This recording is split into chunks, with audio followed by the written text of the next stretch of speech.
On September 17, 2010, the Saudi-China Youth Forum was held for the first time. 17 outstanding young students flew from Saudi Arabia to China to build an exchange of culture and friendship. Through this exchange, we hope to enhance ties between our two countries. More importantly, our Saudi friends personally felt the rich culture and hospitality of China and brought our sincere greetings back to Saudi Arabia.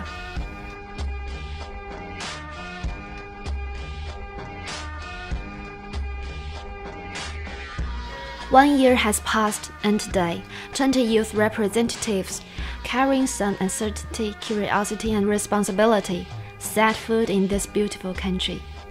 We are willing, as the first Chinese youth delegation in Saudi Arabia, to meet our friends with sincerity and love, and to contribute towards the future of China and Saudi Arabia with our shared wisdom. It's a pleasure to have you home. This is your second home. أرحب بكم جميعا في المملكة العربية السعودية التي تسمونها باللغة الصينية الصحراء المميزة. إن أهمية هذا المنتدى تنبع من تأكيده على مبدأ الحوار والتواصل والتفاهم، والتي تمثل روح وأسس مبادرة خادم الحرمين الشريفين الملك عبد الله بن عبد العزيز لحوار أتباع الأديان والحضارات. I'm really curious about the culture here. It's absolutely new for me, for a Chinese girl who has never been here. We arrived in Riyadh at 7 p.m. Saudi time. We felt the difference in climate immediately as we were leaving the plane. The chilly October in Beijing was replaced by the warm desert air of the Arabic Peninsula. On the bus towards the hotel, traveling on the wide and flat roads lined with palm trees, we felt like we were in a dream. When we arrived at the majestic conference palace, I quickly recognized several old faces from the first delegation. As our excitement began to build, I knew that this was only the beginning of what would be an unforgettable experience.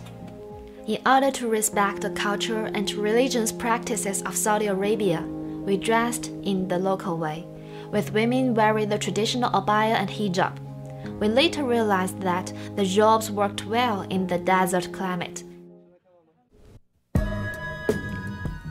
In the morning, we flew to Sheba, one of the Saudi Arabia's largest oil fields. Isolated in a remote region of the country called the Empty Quarter, our trip could only be made by plane. On the ground, we were very impressed by the man-made landscape. Everything had been designed with intention and was no doubt a huge undertaking. What I thought in Sheba is not the industry, is not the oil, but I think it's the globalization. Because I think the energy, the power of energy is definitely playing an important role in the modern world. And I think Saudi is really a broad country that has a broad demand. It has the responsibility. The oil is not only for Saudi, but for the whole global people. We were shown around in the Saudi Aramco industrial facility, given a presentation of Sheba's story, and then watched a short movie called Energy for the Millennium. We came to understand that oil was not only a huge part of the economy, but considered a great point of pride for the Saudi people. As we left the reception room, we were astonished to discover that the endless desert of the Empty Quarter was right in our backyard. The soft sand and rolling dunes were an incredible sight. Here we were, the Chinese, with one of the largest vocabularies in the world, struggling to find the words to describe the landscape before our eyes. Later, we wrote the characters for China and Saudi Arabia in the sand and took pictures. Although the words will be washed away by the wind, we know that we have forever left our footprints here in the desert's heart and in our own, and that this moment will never erode. It was our first time watching the sunset over a desert, and it felt more fantastical than real.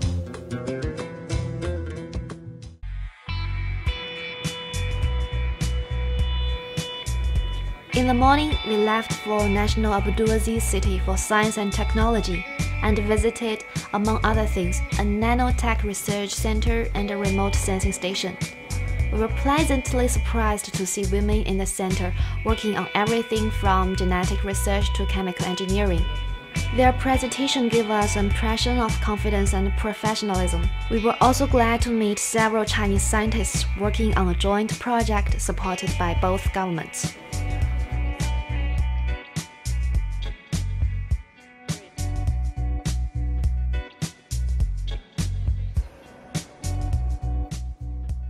People here are so friendly and they seem so nice and they have the sincerity to God.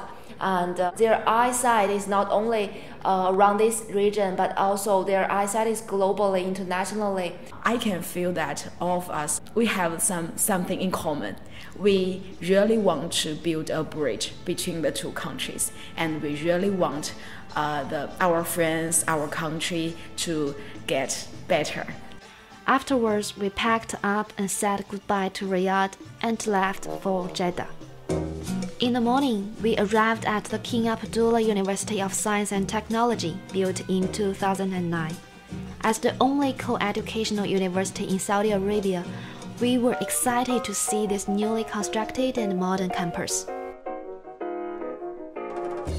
At KAUST's beautiful museum, we were led through a modern interactive display of the history of Islamic science and technology.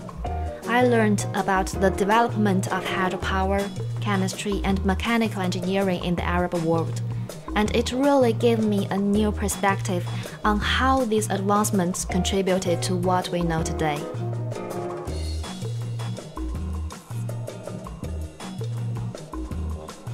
I was deeply impressed by the passion, the wisdom, and also the friendliness of the Saudi Arabia young men during this forum.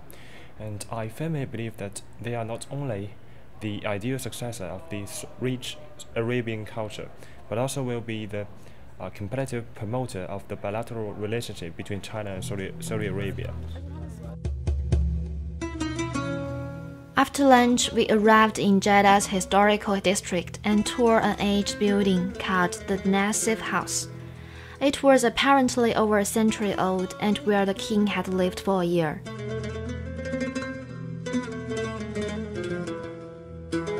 On the rooftop, we looked over a magnificent view of the old town, and it was the first time we had a bird's-eye view of the urban landscape of Saudi Arabia. Afterwards, at the Jeddah Chamber of Commerce, we began our final discussion regarding further exchanges between China and Saudi Arabia. We talked about how to promote economic, technological, and cultural exchanges between the two countries, and how to empower the youth.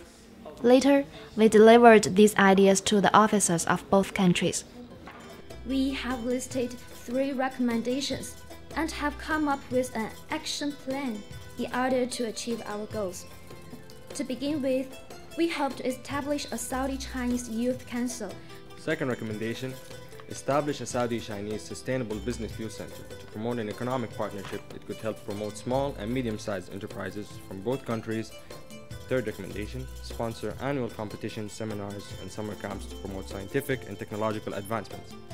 In conclusion, in the name of the Chinese and Saudi youth, we would like to reiterate our appreciation and gratitude to the Saudi Arabian Ministry of Foreign Affairs and the Chinese Foreign Ministry for this initiative and strong support, and we hope that we can live up to the expectations of both our countries.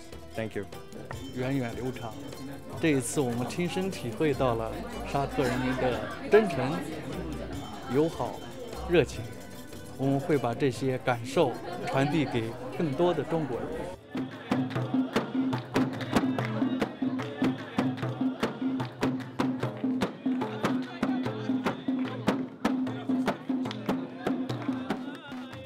In the afternoon, we visited the Jeddah Arts Association and watched a wonderful musical presentation by the locals, who led us to dance under an umbrella of sorts. Up to now, our friends had been very laid back and professional, and it was very exciting to see them now being so energetic. We presented a famous traditional Chinese painting as a gift to the association and hope they will add it to their collection. Firstly, I have the opportunity to get close to the mystic and amazing and charming Arabic culture. Secondly, I can make friends with people from different background from me. After a whirlwind 5-day journey, the final day had sadly arrived. We embraced our friends and exchanged small but specially prepared gifts.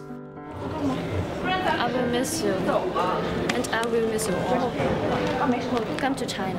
Well, our brains cannot store the minute details of the entire trip. Our hearts have been profoundly touched by the places and people we've met. We will treasure these memories forever. Goodbye, my dear friends. We will miss you, and we will be waiting for you in China.